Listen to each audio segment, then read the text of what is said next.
E estamos de volta e janeiro é o mês com índice de chuvas muito grandes, né?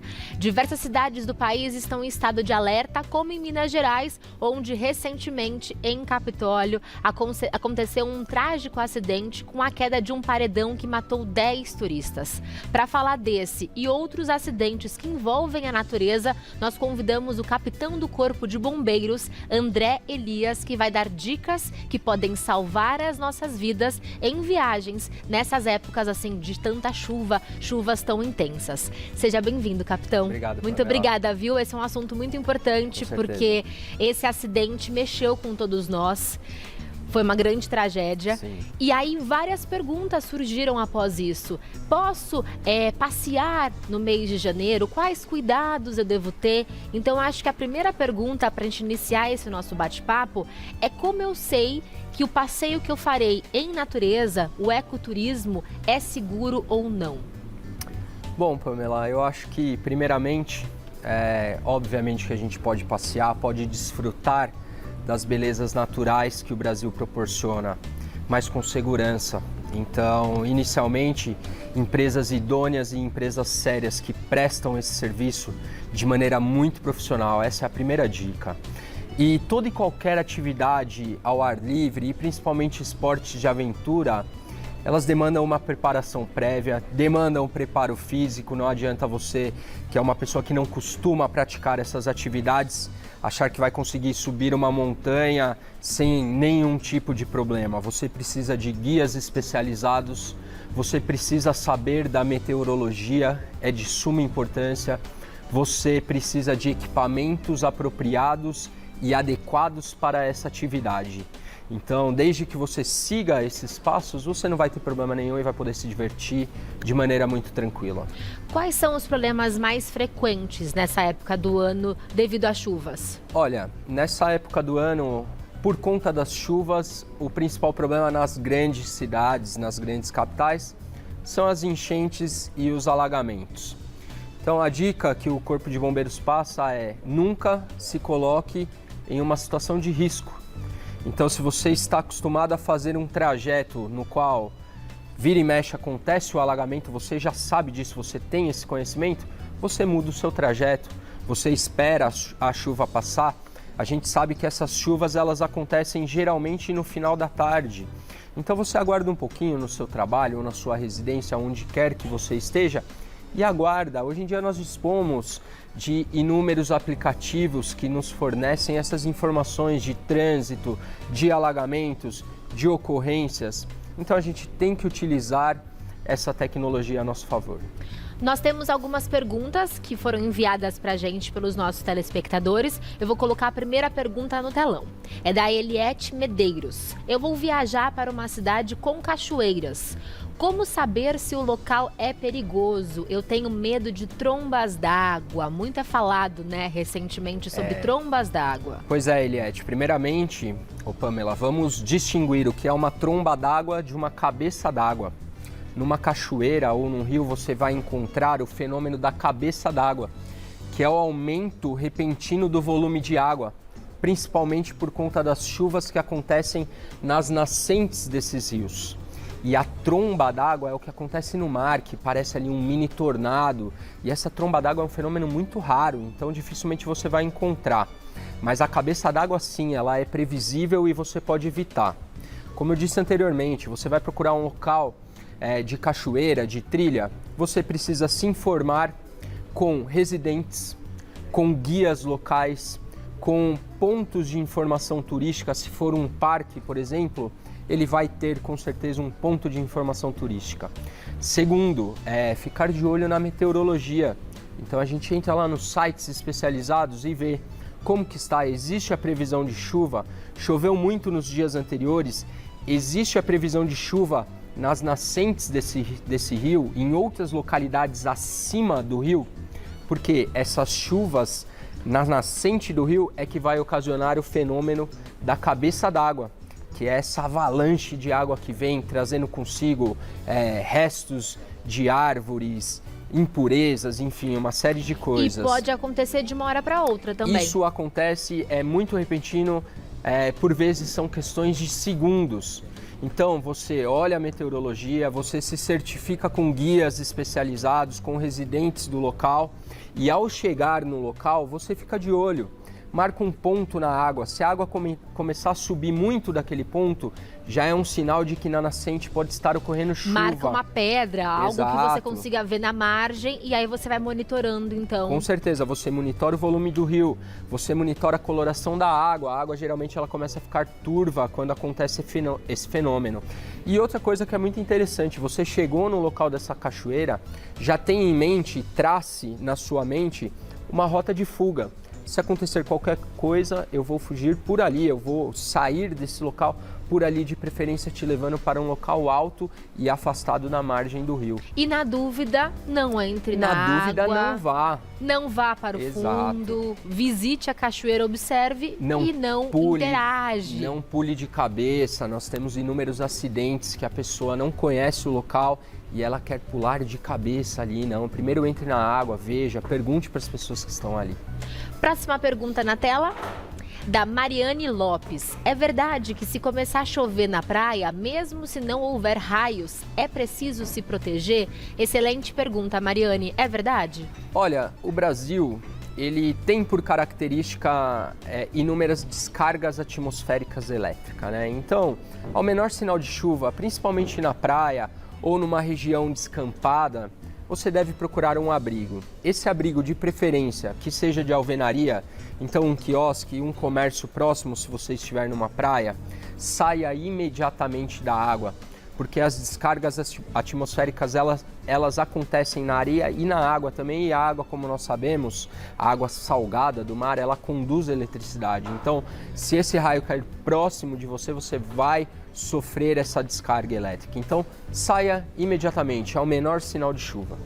E se eu estiver em uma trilha, num passeio natural, Sim. e começar a chover? Pode acontecer, é importante que você se afaste de árvores, que você mantenha consigo o celular dentro do bolso, retire relógios, anéis, brincos, pulseiras. Esses metais, eles acabam sendo um atrativo, sim, para as descargas atmosféricas. Então retire isso, tente deitar no chão ou se manter numa posição bastante neutra, próximo ao chão, e aguarde passar na impossibilidade de você procurar por um abrigo. O ideal é sempre procurar um abrigo ou então seguir essas dicas. Procurar um abrigo e de preferência que seja de alvenaria. Perfeito. Próxima pergunta na tela, da Beatriz Medeiros. Como saber se o mar ou o rio está seguro para nadar? Olha, o mar, ele esconde inúmeras, como que eu posso te falar? Inúmeras ali armadilhas, assim como os rios. Então, os únicos locais seguros para essas atividades aquáticas são os locais no qual o Corpo de Bombeiros dispõe de um serviço de prevenção. Então, na praia você vai ter o guarda-vidas orientando, colocando placas de sinalização aonde entrar no mar e aonde não entrar. Na cidade de São Paulo, eu cito como exemplo a represa Guarapiranga, no qual o Corpo de Bombeiros dispõe também do serviço de prevenção. Esses são os únicos locais que você pode ter uma diversão segura com a sua família. E é importante lembrar, Pamela, geralmente os acidentes e os incidentes estão atrelados ao consumo de bebidas alcoólicas. Então, as pessoas que fazem, que procuram essas atividades, geralmente está atrelada ao consumo de uma cerveja, enfim. Elas têm que tomar muito cuidado. Se você beber, você não deve entrar na água jamais. Fui para a praia, não há essa indicação do Corpo de Bombeiros na praia que eu visitei. Tô em dúvida, não entro na água. Não entro na água, posso me divertir na areia, posso ficar bem tranquilo, mas evito entrar na água. E outro ponto importante que o Corpo de Bombeiros sempre fala, água no umbigo, sinal de perigo. Então, nunca ir muito fundo no mar. O rasinho é divertido, né? Já supre nossas necessidades. E ter medo é um sinal de bravura também. Prevenção é tudo. Sim, não queremos com certeza. acidentes nas férias. Jamais. Próxima pergunta, da Ingrid Lima. Eu vi recentemente um acidente de uma criança que teve o cabelo preso no ralo da piscina. Como evitar isso? Se caso acontecer, qual é a primeira atitude a se tomar? Olha, para piscinas, existem dispositivos que evitam isso, que são chamados drenos anti-turbilhonamento. Ah, estamos vendo as imagens. Sim. Ah, tá bem ali no cantinho. A menina entrou na água e aí prendeu o cabelo dela. E aí o pai, aquele momento, o ideal, né, de é desespero. que tire a criança o mais rápido possível, da maneira que conseguir, porque a criança está, ou a pessoa ela está no meio líquido, ela não consegue respirar. E se ela tiver um blackout ou um apagamento, a primeira coisa que ela vai fazer quando ela voltar a si, quando a consciência dela retomar, é respirar. Então ela precisa estar fora do meio líquido. Então você tira essa pessoa da maneira que der, não espere. No caso, foi com uma faca. Corta o cabelo, se foi o cabelo, corta, o cabelo vai crescer depois, mas tira essa pessoa do meio líquido. E aí você pode procurar também, você que é proprietário, que tem piscina, esses dispositivos de drenos, de telas, que eles evitam com que, principalmente a criança, coloque um membro, uma mão, um pé ali naquele ralo, ou mesmo o cabelo seja succionado. Então é de suma importância. E outro ponto, crianças no meio aquático sempre acompanhadas de um adulto, sempre supervisionadas. E Pamela, eu vou além, isso serve também para os adultos. Atividades aquáticas devem ser realizadas sempre em 2 pessoas, porque por vezes você é muito seguro, você sabe nadar, mas você sofre um mal súbito. E aí você precisa ser retirado do meio líquido. E o mesmo que você mencionou sobre pular de cabeça numa cachoeira, num rio, vale para piscina? Vale para piscina, vale para rio, vale para qualquer meio aquático. Perfeito. Temos mais perguntas, diretor? Vamos para a Valquíria Pereira. Eu fiz um passeio de barco e quando eu saí estava sol, mas o tempo virou e pegamos uma tempestade em alto mar.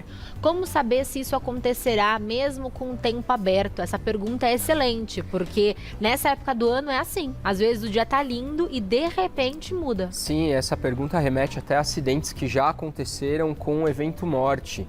Então, primeiramente, o piloto da embarcação ou o marinheiro, ele como profissional, ele sabe que ele deve consultar sites especializados de meteorologia, assim como a Capitania dos Portos ou mesmo o site da Marinha, que vai prever e falar, olha, hoje pode ser que aconteça rajadas de vento, pode ser que tenhamos tempestade em tais localidades. Então, a consulta aos sites de meteorologia se faz muito necessário para qualquer atividade ao ar livre. Isso é de suma importância.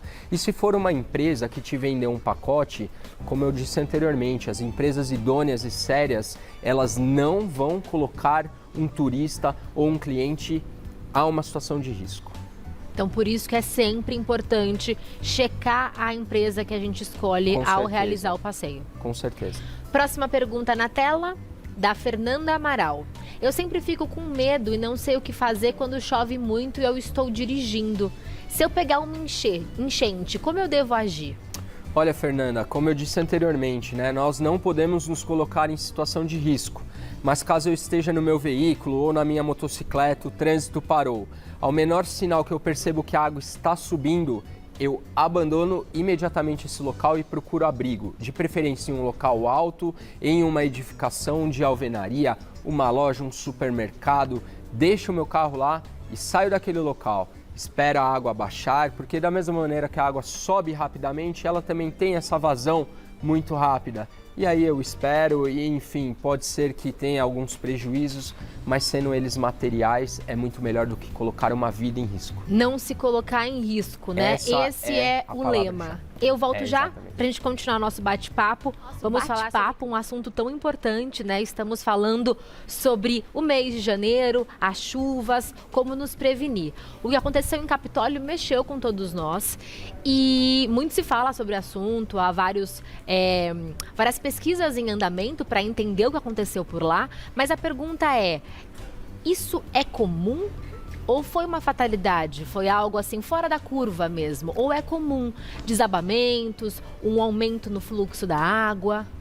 Olha, Pamela, obviamente que todas essas regiões, elas acontecem rotineiramente, alguns deslizamentos e desabamentos, mas eu reputo isso como sendo um caso fortuito, que infelizmente dificilmente alguém poderia prever, que existe como nós fazermos, pelo menos o Corpo de Bombeiros, uma prevenção.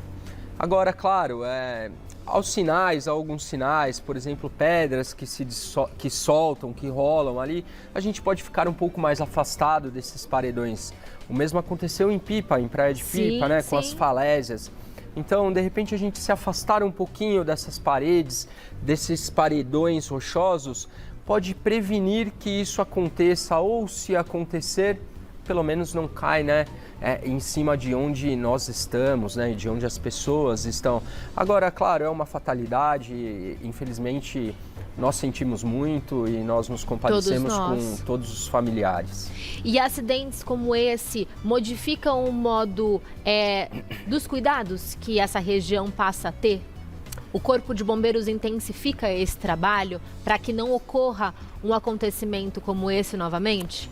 Como eu disse, o Corpo de Bombeiros dificilmente vai conseguir prevenir um acontecimento como esse, mas com certeza acaba chamando a atenção de todas as autoridades e a gente pode sim intensificar algumas ações de prevenção principalmente. Então, assim como nós desenvolvemos esses trabalhos de prevenção a afogamentos, nós podemos também dar um olhar um pouco mais direcionado a esse tipo de acontecimento. É o trabalho também do Corpo de Bombeiros, essa checagem de falésias, de pedras? Como que é esse monitoramento? Não, esse monitoramento não é feito pelo Corpo de Bombeiros, nós não temos a competência legal para exercer essa atividade. Então, cabe ao governo, né, aos órgãos de Estado e aos institutos de geologia fazerem isso. Agora nós podemos agir preventivamente na questão da educação pública, em passar dicas, como nós estamos fazendo aqui. Então, isso sim, o Corpo de Bombeiros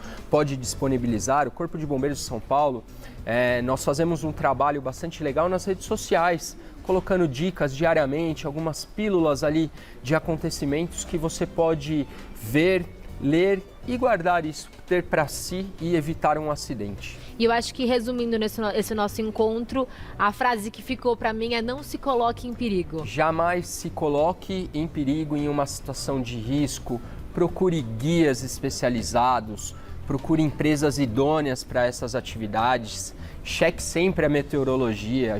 O Corpo de Bombeiros, diariamente, a gente inicia o nosso serviço checando a meteorologia, porque por vezes nós atendemos ocorrências em locais que estão sujeitos a alagamentos, que estão sujeitos a uma enxurrada muito repentina. Então, tem que checar a meteorologia, tem que ter guia especializado, tem que buscar informações dessas atividades que nós vamos desenvolver.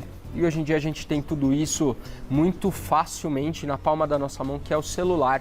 Inclusive, Pamela, eu gostaria aqui de convidar a todos que nos assistem para baixar o aplicativo do Corpo de Bombeiros. Claro! Bombeiros Emergência. É só buscar em qualquer loja e você pode acionar hoje o Corpo de Bombeiros através de um aplicativo. Você gera uma ocorrência, obviamente isso tem que ser utilizado com muita parcimônia, com muita responsabilidade. Porque a um clique você consegue uma viatura do Corpo de Bombeiros, você passa a localidade que você está através do geoposicionamento do seu celular. Que maravilhoso isso! Sim, isso foi colocado, né, em funcionamento faz uma semana, mais ou menos, e já está rodando e nós já estamos atendendo ocorrências com o aplicativo Bombeiros/Emergência? Bombeiros Emergência. Bombeiros é só Emergência. Jogar isso na busca que vai aparecer. Aí baixou no celular. E também da Polícia Militar do Estado de São Paulo, existe um aplicativo também para ocorrências policiais especificamente. E temos também um site e um telefone, compartilhe com a gente. Temos um site, www.corpodebombeiros.sp.gov.br. Deixo o convite para seguir-nos nas redes sociais, Corpo de Bombeiros da Polícia Militar do Estado de São Paulo. E o telefone, que é mais do que sabido, mas vamos repetir sempre, caso você precise, 193, é só ligar e a gente vai estar à disposição da população. André Elias é capitão do Corpo de Bombeiros. Muito obrigada, viu, por ter compartilhado conosco o seu tempo, ter vindo até aqui para nos trazer informação, porque informação é prevenção. Eu que agradeço. Muito obrigada. Um bom finzinho de tarde para você.